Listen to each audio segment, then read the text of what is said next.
Hi, everybody. Welcome to the Perform Happy podcast. I am super excited to bring on Audrey Davis today. She is a senior at the number one ranked Oklahoma, the reigning NCAA champs from 22 and 23. She just got her first 10 a few weeks ago, which she's been fighting for 4 years and getting those 9975s over and over. She's one of the 6 finalists for the AAI award, which is a huge award for gymnastics seniors. Audrey, welcome to the show. Hi, thank you so much for having me. So, of course, I always like to start at the beginning. Every little girl starts somewhere in gymnastics. So, tell us how you got going and kind of what your road to a senior in college has been like. My mom used to do gymnastics when she was younger. So when all of us kids were born, she put all of us in. I have 3 older brothers. We all started in gymnastics. My 2 oldest brothers stopped doing gymnastics. It wasn't quite their thing. They went on to other sports, but me and one of my other brothers stayed in gymnastics. He went to West Point for gymnastics in college too. So we grew up outside of Orlando, Florida, and I started out at Orlando Metro Gymnastics. And I think I was like 3 or 4 years old in the little mommy and me classes, super young. And I would just always love to be in the gym and hang out and run around and do all that fun stuff. And since Matthew, my brother, was in gymnastics, he would be out in the gym actually doing the gymnastics, and I'll be the younger sister just messing around, walking around, running around on the side. And one day, one of the coaches at Orlando Metro had actually asked my mom if I could hang out with the little girls that were on the pre-team. And so my mom was like, sure, why not? So she always tells me this story about whenever I was younger, everybody on the high beam would be like super timid and nervous to be on the beam, but I would be over there like sprinting back and forth on the highest beam in the gym. And that's, I guess, how I started gymnastics. And I was there until 2011. And then we moved to Texas and I went to Woga. And I was there for a long time. I did elite for a few years. And then I had 2 foot surgeries and then went back to level 10 for a year and a half ish, and then came to college. And I've been here for feels like no time at all. It feels like I've only been here for like 2 months, but I've been here for a long time. Man, I wanted to have it be your senior year. I cannot even imagine the feelings that are coming in this postseason. Like, what is crossing your mind as you kind of wrap up your final season? Well, I have been applying for masters. I'm going to be starting my MBA next fall, so I'll still be around Oklahoma. I'm going to be doing it online, so I kind of have some options. I in the last class that gets a COVID year in gymnastics, so I could potentially take my 5th year. It's still kind of up in the air right now. I haven't really figured that out yet. I'm kind of a go with the flow type of person. I don't really think too hard about what the next step is, just because whatever happens happens. I feel like if I sit here and think too much about the future, then I'm going to miss out on what we're actually doing right now in gymnastics. So yeah. Oh. Has that always been how you are? Is that like a part of your personality, or is that something you've developed over time? I think it's definitely developed. When I was in club gymnastics and I was doing elite, I would always think about the future, what I wanted to do, all this fancy stuff.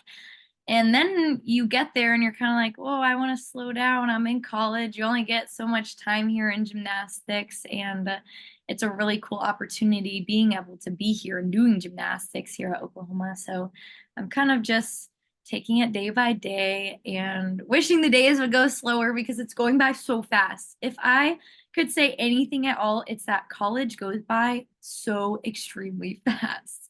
When we get into season, it feels like we're in preseason like 2 weeks ago and we're almost done with the season. It's insane how fast it goes. It's kind of sad, but it's really exciting. Yeah, well, and that gratitude that you have, that's something your coach has commented on about you, that you're just like overflowing with gratitude for the entire experience. How does that impact how you train and how you perform? I I'm just so thankful to be here every single day because not everybody gets the opportunity to go to college and do gymnastics, especially going to the University of Oklahoma. I mean, that name is just such an incredible name to be able to compete with. And I think having this gratitude, I have a very big heart for gymnastics. I care a ton about this sport, like extremely so much about this sport. It's such an incredible thing to be able to do every single day. And I think it helps me inside the gym, just being able to care that much and seeing freshmen come in and sophomores and being able to talk to them every single day about just having the opportunity to be here and do what we love to do every single day. It helps you a lot whenever you're having those hard practices, saying like, you know, I could have it a lot worse. Mm. Yeah, yeah, absolutely. I mean, and gratitude actually has been proven to change the brain. The more gratitude you practice, it actually insulates the part of your brain that reacts in fear. So the more grateful you are, the less scared you are. Fun fact. That's So amazing. I didn't know that. That's really yeah, cool. it's a great practice. So, so many things I want to talk to you about. Now, okay, you had some foot surgeries that maybe changed your path a little bit. It sounds like in gymnastics that, I'm assuming you had the little girl wants to go to the Olympics dream. And then the injuries happen. How did you handle those setbacks? What kept you going? And like you talked about being motivated and passionate, what kept you going through those moments where things were not going your way? Yeah, it was very difficult. I was doing elite. It was my third year doing elite, and I was getting ready to go to national team camp. And I had hurt my foot really bad and found out I had to get surgery. And I was very disappointed, sad, like anything you can imagine, just because like when you're on national team, you go to national team camps and you get to show off your gymnastics to everybody around and hopefully get those international assignments and all those fancy things that comes with elite gymnastics. And, it was kind of just disappointing because it felt like all my hard work had kind of just gone away and I wasn't able to show people what I had been working on and all the upgrades that I had been doing. And as I kind of was going through the process of healing, I did not have the best mindset. As I look back on it, I've learned so much about just healing and injuries and being grateful to be able to do the sport again. But something that's crazy and that KJ and I always talk about is I remember calling her after my surgery and telling her, KJ, I don't think that I'm ever going to be able to hit a springboard ever again. Like in my mind, I was like, I don't think this is ever going to happen because it took so long. I was in a cast for 11 weeks and I was on crutches, and then I was in a boot for 4 weeks or 6 weeks on crutches as well, and then 4 weeks walking on the boot, and then I got out. So I had no muscle left in my leg whatsoever. I hadn't done anything for a long time, and I was coming back and my foot was giving me a lot of pain, so I had to go back in and get another surgery. I guess I had a Liz Frank injury, so my two bones in my foot separated, so I had to get two screws in it. And my second surgery, I had to get one of them taken out because it was giving me some pain. So I still have one in my foot. That's what keeps you motivated when things are feeling so impossible, especially at like surgery number two. You've already been on crutches for how many million weeks? And then you're back in. What keeps you going? It felt like forever. I think the things that kept me going was definitely Matthew, my brother. He did gymnastics and he's had surgeries before. And he was kind of teaching me the ropes about how to recover from a surgery and come back from that. And also just my family, because we had made the move from Florida to Texas because of gymnastics and also my dad's job at the same time, but majority gymnastics. So just having my family there behind me and rooting me on every step of the day, every step of the way was super important. And also knowing that at that time I had already committed to Oklahoma. I was a verbal commit to Oklahoma, and I had a dream of coming here and competing here. So that was definitely something that kept me going, because I'm like, if I stop now, I mean, I'm not going to be able to live out that dream. And if I don't work hard right now, then I'm also not going to be able to live out that dream. And it was definitely very hard at the beginning, but as I was coming closer to the end and seeing the light at the end of the tunnel, I was definitely It was a lot of hard work, but it paid off so much. And one of my coaches would always tell me that hard work never disappears. And I will never forget that ever, Mm. because it's true. If you have put in the hard work and you have done anything and everything you can possibly do, then that's all you can do, and it'll never disappear, and you can never lose that feeling. So coming back and having my teammates too, teammates, coaches, family is definitely something that's helped me through that recovery. And I'm blessed to be able to say that was the first injury that I had ever had in gymnastics. So, and that was when I was, I think, 16 or 17 years old. Like, that's crazy. A lot of people get injured when they're really young. And I had a really long time of not being injured before that. So, Yeah. Well, that speaks to probably some awareness, some caution, making good choices, taking calculated risks. I would assume that, someone who goes that long without getting injured, yes, there's the freak stuff that happens, but there's probably a lot of diligence. Would you say you're a cautious gymnast? I know you said you're like the run back and forth on the high beam at age 3. How did you balance kind of that the fear of upgrading, or that self-doubt? What are some of the ways that you are able to stay safe and also learn really big skills? yeah, I mean, before my surgery, I'm always the type of person where if my coach says that I can do it, I know that I can do it, because if they have faith in me, I got faith in myself, so I can totally go up there and do anything. And I think that's something that was really important to me as I was learning all of those skills, was that, like Ryan, he would tell me that I could do something and I would go out and do it, because I mean, they're not going to send you out there to do something where you're going to get hurt. So learning all those skills was really cool. And I don't think I was very cautious at all. But then after my surgeries, it was kind of hard coming back, because I was nervous to land on my foot or jump the same or do things that would kind of mess it up again, because it was very fragile for a while. So I only did bars and beam my last year in level 10 before I came to college, just to be able to make sure that it was completely okay and doing all that stuff. It was very hard, but now I don't think I'm as cautious anymore, just because it's been a long time since I've had those surgeries. But I'm definitely a person who trusts my coaches so much, and my teammates too. And when you go up there and if you're a little nervous for a skill, if you ever need any help, just asking your teammates, because they've either done it or they're super excited for you to do it. So being like, hey, like, I got this, right? And they're like, yeah, you got this. Just, you got Mhm. it. So, Yeah. like that, I think have definitely helped me be less cautious throughout the years. Well, and you talk a lot about trusting your coaches.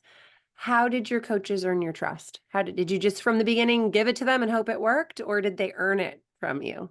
I mean, when I moved to Woga, it was hard, because I had Tatiana was my coach from when I started there to when I ended there. And we had a few other coaches kind of moving in and out as I was there at the beginning. And then Ryan came and he stayed for a really long time. And he's a person who made me great at bars. I give him all props to that. He actually coaches at Georgia now, which is really, really awesome. But it definitely took a little while to be able to trust them and know that what they know what they're doing. And when I step back and I realize they've been coaching for longer than I've been alive, is whenever I'm like, okay, they know what they're doing. They know how to make me a successful and safe gymnast. So it took time, just because gymnastics is hard and it's nerve-wracking learning all these skills, and you're doing it with yourself. I always talk about other sports or with a baseball bat or with a ball or whatever, but gymnastics is like your body. That's you and what you're doing. So it's really hard to trust that sometimes, but kind of taking that step back and knowing that they've done this before and I'm not their first gymnast is something that was really important. Yeah, and I've noticed that when athletes don't trust their coaches, they have a lot harder time trusting themselves. And and had you ever had any struggles, and you don't have to call anybody out, but anytime where you did struggle to trust yourself, or you did struggle to trust teammates, or you did struggle to, because it sounds like you're like magical family, magical team, magical coaches. Were there ever any times where you did struggle with self-doubt or self-trust in your gymnastics journey? Yeah, I mean, even now I still have my moments where I am kind of like, I want to be better than I am. And I know that especially this year, I think in gymnastics, being a senior, I'm always wanting to do better, always wanting to take more turns. And I feel like sometimes that's really amazing for me, but then other times it's not. Like it really gets to me sometimes whenever I am not trusting myself and not trusting my gymnastics. I've been doing it for so long. Gymnastics is almost all I know because I've been doing it my entire life. And whenever I have those moments that I'm like, I don't know if I can do this. I don't know what's happening. Why am I doing this? All this stuff. Like I kind of take a step back and I'm like, look at where you're at. I am at the University of Oklahoma, and this is something that I've always dreamed of. And being able to see like the little girls at the end of the competitions that I can walk up and go sign autographs and talk to them, however I can make their day or talk to them and get to know them is something that's really important. And I'm like, these little girls want to be where I'm at one day. And I used to be that little girl. And I mean, no matter what I'm going through, in gymnastics, it's important for me to really like enjoy it because it doesn't last forever, and it's a hard sport. It stinks sometimes, but it's also so rewarding because you can accomplish so much by trusting yourself. And it's hard to do because it's nerve-wracking to be able to go up there and always be able to do it. So it's very difficult, but when you kind of take a step back and realize how far you've come, how much gymnastics you've already done in your life, it's really rewarding to see how far you've come. That makes me think about this concept of the gap and the gain. It's that we're so often perfectionists, or so often looking at the gap between where we are and where we want to be. And then we forget about the gain of how far we've come. And I think whether you're a 12-year-old level 7 or you're a college senior, you have the ability to choose which direction you're looking. And even a level 5 gymnast has got some little 6-year-old looking up to her thinking, wow, you're so amazing. You know, a level 3 gymnast has their little 4-year-old sister looking up being like, wow, I want to be as amazing as you someday. So just to take that, like what you say, that gratitude and go, whoa, yeah, there's always more that we can do. There's more excellence to be grabbed, but also, holy cow, look where we have come from. This is incredible.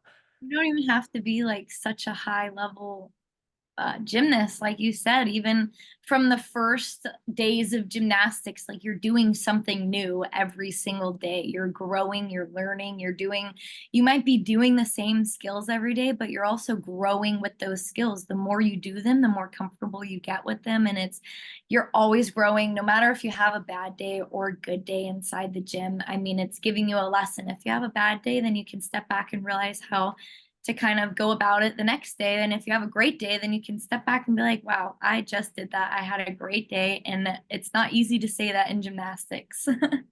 Yeah, that would be a success in and of itself to be able to walk out of practice and be like, that was a great day.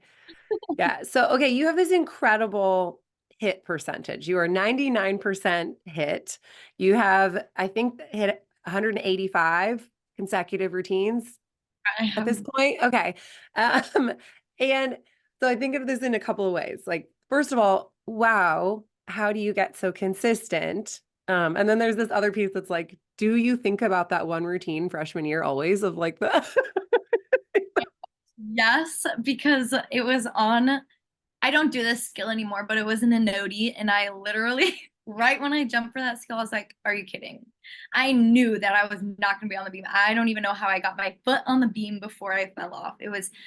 But I do think about it, but I'm also like, oh my, you can't help it. Sometimes it just happens. Like you cannot be perfect all the time. And that's just the way it is. You want to be perfect. You want to do all this stuff, but kind of sometimes you just need that step back where you're like, okay, I need to re-grasp, refigure everything out and kind of move on from now. And I do think about that routine, but I'm also not dwelling on that routine because it's just gymnastics at the end of the day. And the more fun you have with it, the better you do. So I think it's really important to touch on that you get wisdom from every mistake, every bobble, every fail, every bad practice. Like you mentioned, you look back and go, okay, this was not my best. What do I learn? How do I move forward? You don't compete that skill anymore. That's there's probably a reason for that, right? That you it's, um, it was a hard skill to compete and be able to do every single day. So it's kind of a blessing in disguise that I don't do it anymore. Yeah, you got that lesson right in freshman year. And you're like, great, got it. We're gonna pick something else. So okay, where does consistency come from for kids who are maybe great in practice, but then they are inconsistent in competition? What tips do you have that have allowed you to be so consistent and reliable in under pressure? I love competing. It is just the best part about gymnastics, being able to show everybody what you've been working hard on. And everything that I always talk about, the things that I always remind myself is that I have done that skill or that routine a million times before in practice. It is absolutely no different in competition. It may feel different because you're on different equipment, all this stuff, but at the end of the day, it's the same skill that you've been working on in practice. And if you can do it in practice every single day, then you can do it in competition.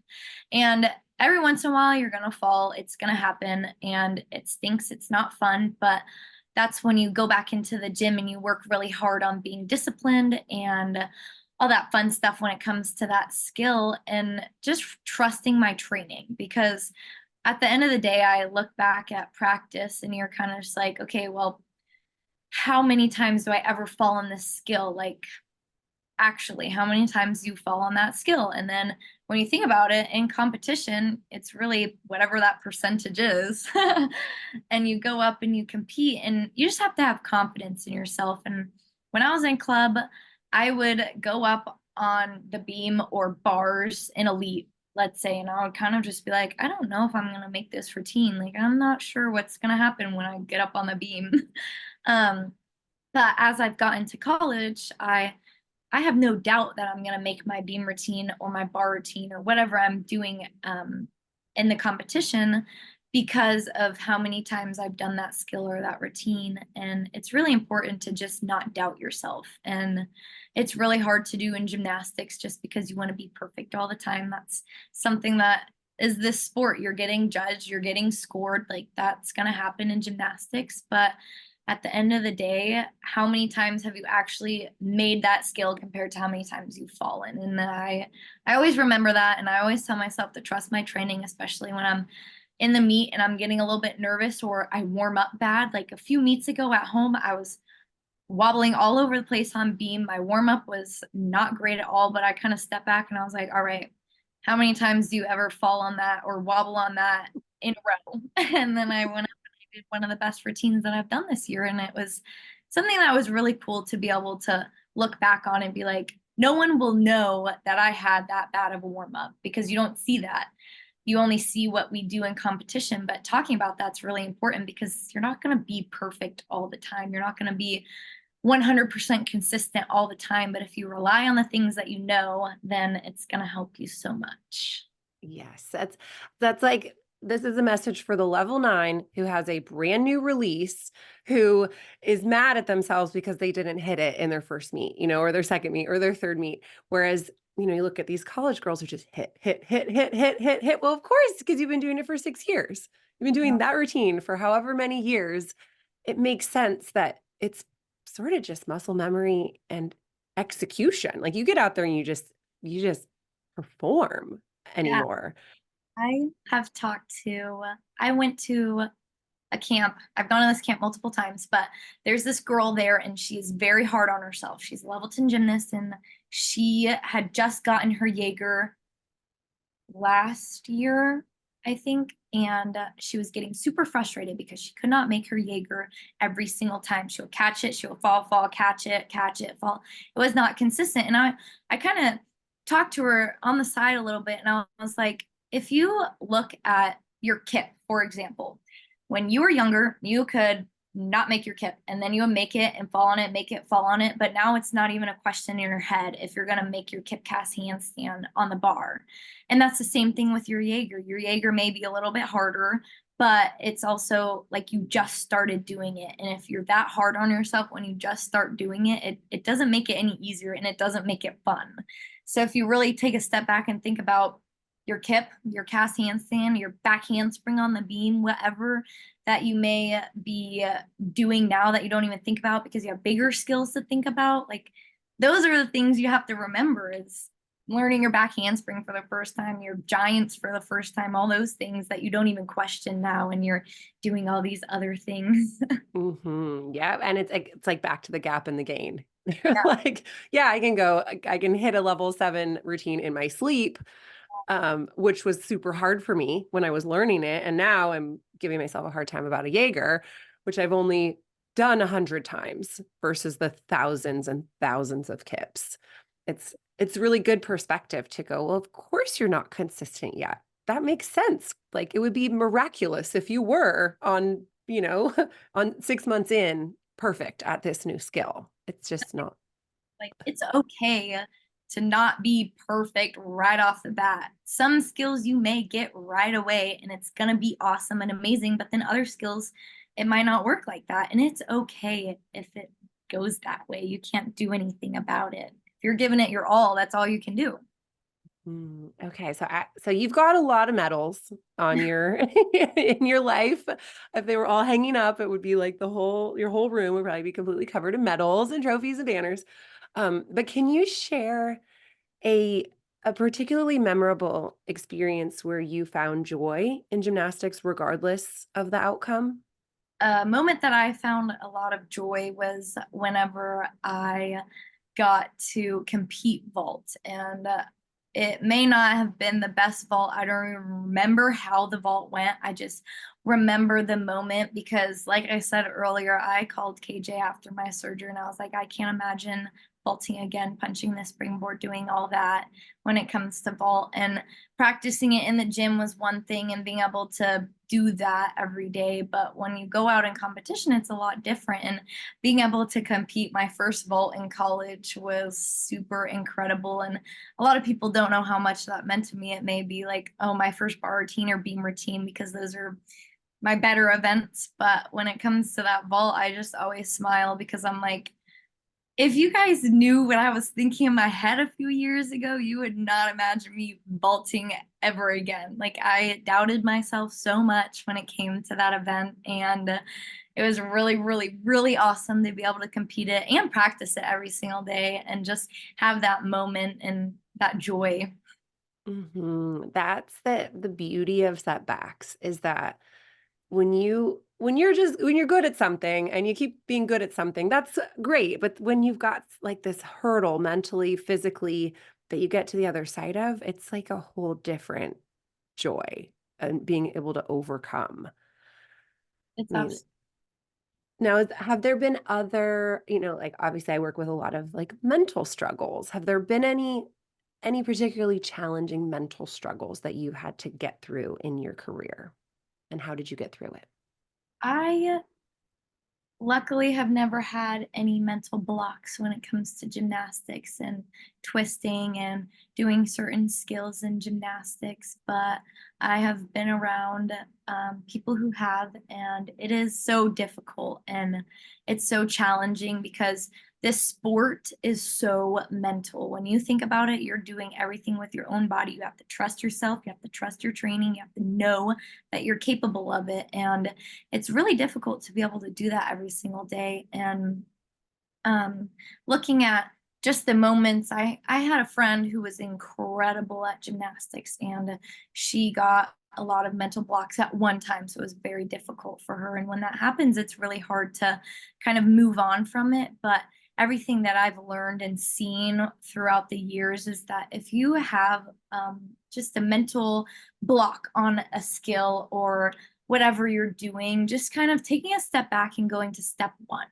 Say it's a front tuck or you're twisting on floor and you get the twisties, for example, like going to step one and doing a front tuck again, like slowly but surely. And if you can't do a front tuck, doing a forward roll and doing like the small things step by step and not rushing it, because the more you rush it, the more you think about it, the worse it gets in your head, the more it gets jumbled up. Like, you really have to take your time to relearn it again. And it stinks. It's really hard to step back and do that. But then you'll feel so much more accomplished if you go back and you get to do it again. And it's so much more awesome. And when I say going back to step one, I really mean like step one and feeling confident on that step, and then moving to the next one, feeling super confident, knowing that you can do it, and then to the next one and keep on building. And if you get to a part where you get stuck again, step back again. Like, it's okay. It's not going to always go straight up from here. Like, you're going to have ups and downs. That's a part of life, and that's a part of gymnastics, but that's definitely something that I've learned a lot throughout the years. Yes. And I've seen in my experience, the athletes who get stuck for the shortest amount of time are the ones who are immediately willing to back it up. Yeah. They're not going to like have ego about it and I have to do it and I'm going to force myself. They're just like, oh, okay, back it up, go to what I can do, get some numbers in, reassure, and move forward.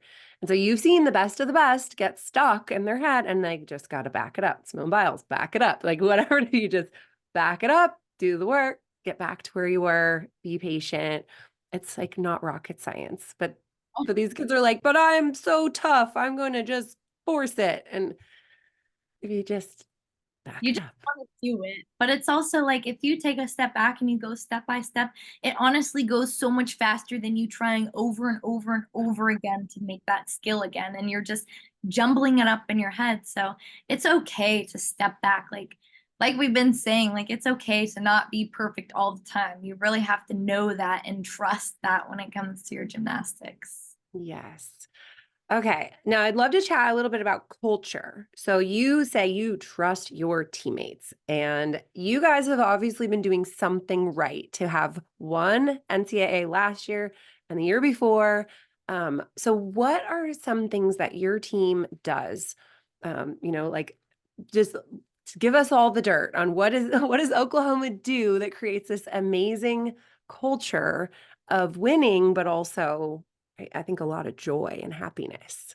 Yes. I know that sometimes people think like we may not enjoy it because we're so serious all the time, but I feel like the past few years people have kind of been seeing the more fun side of us, and I think that's so cool, just being able to be on the team that is like everybody's like, wow, they're not like robots. But something that's really cool is like you said, the culture. I mean, KJ always tells us the teams that have the best team chemistry are going to win national championships together because you trust each other. And when it comes to college gymnastics, you're not competing for yourself anymore. You're competing for your team.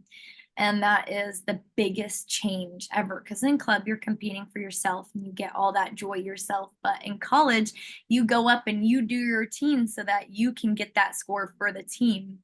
And it's really cool to be able to say that you get to go up and compete for other people and not yourself. And it almost means more whenever you get to do that, because you get to do your best gymnastics to help everybody else too. And we do a lot of team bonding. We have a team retreat at the beginning of the year every year. And this year we went to a lake and we got jet skis and we went tubing and all that fun stuff, just being able to spend time together. Of course, we had deep conversations. KJ would give us some questions and we would split up into groups and kind of just talk about life so that everybody kind of understood you more and where you came from, because everybody is coming from all these different places to compete at this university and you don't know everything about them. You don't know what they've been through because you've never been teammates before, and learning that stuff really helps you to be a better teammate to that person, first of all, and then also just be able to know what their accomplishments, their dreams, everything they want to achieve, and like being there to see that is really, really amazing. And it just brings you so much joy, honestly. Something that's really cool is I love seeing my teammates compete. Like, I could stand there and watch them compete all day because I'm just like, wow, I know what things you've been through. I know what you dream of doing, and being able to see you achieve that dream is really amazing. And just working together. Also, like, things that we do culture wise is you kind of are in the gym and you look around at all the banners and you see the national team winning girls from years before you and you're like, wow, I want to be like that girl. Like I want to be like them up there on that poster. It is so amazing. And it's tradition to follow all the rules, all the steps of the way, like everything that the coaches ask of you, just because they know what they're doing. Like I said, like this is not their first rodeo. They have been doing this for so long, and having that moment and looking up and you're like, wow, they achieved that. Like I want to do that too is something that's really cool. And also talking to those girls too. Like people don't realize that there's a connection between the people who have been here, the people who are here, and the people who like are coming here.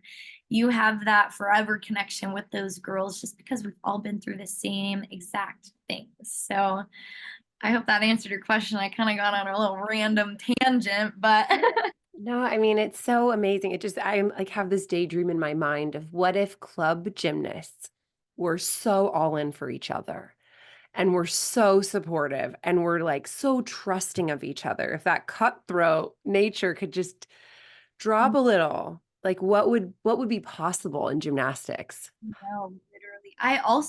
I've kind of been noticing that in level 10, the girls have been so much more like they've cheered a lot more. They really like give high fives and hugs at the end of the day, but like in lower levels, it's not really as much like that. So I feel like that's something that's definitely the more people do it and the more people realize that you do so much better when you have someone behind you cheering you on and egging you on, wanting you to do better. When I was in club, it would be me and my teammates, and one person would do this skill, and I'm like, oh my gosh, I want to do that skill because I don't want to be behind all this stuff. Like that competition inside the gym, and we always had healthy competition, just like always wanting to like do better. And I think the healthy competition is amazing, that's so good, but it's also hard because you have that slight jealousy sometimes where you're like, wow, like I want to be exactly like that person, I want to do that, I want to do that, all this stuff. But at the end of the day, everybody's gymnastics is different. You may go to the same club gym, you may be taught it the same exact way as the next person, but you're unique in your own way. Your gymnastics is unique in your own way, and you got to be proud of that, and you got to represent yourself with your gymnastics. Yeah. Oh my gosh, Audrey. So many pearls of wisdom. Now I would love to close with this. If you could go back and talk to 12-year-old Audrey and give her a piece of advice that would make this journey even more enjoyable, what would you want to tell her?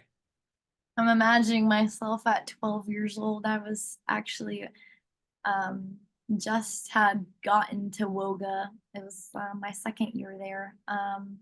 And just kind of taking it day by day and not rushing it, because gymnastics is hard and it is not going to be easy all the time.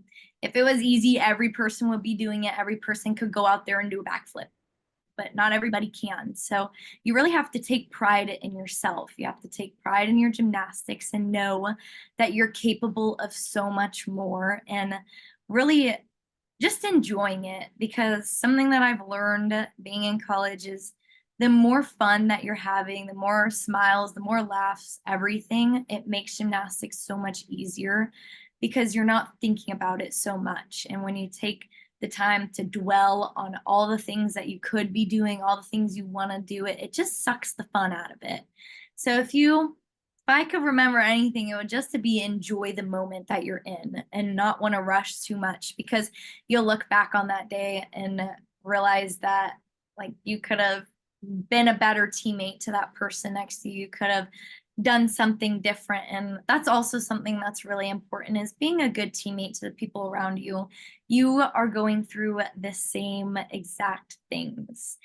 You are in the gym together every single day. You are doing the same schedule. If you're having a hard day, I'm sure the person next to you has had a hard day before or is going to have a hard day. And, that's where you grow closest, is your teammates. You're going to be friends forever. So really growing close with them and cheering them on and kind of setting aside that jealousy factor and really being proud of them for their accomplishments because you're all going through the same things. Such great advice. Thank you so much. I am rooting for you in the postseason. And if anyone wants to follow you, where can they find you? I am on Instagram. I have a few TikToks, but I'm not much of a TikTok girl. I have a Twitter and I don't have a Facebook. Yep. Awesome. Well, we'll post your Instagram in the show links. Thank you so much. It has been such a pleasure getting to know you. Of course, this has been fun. Thank you.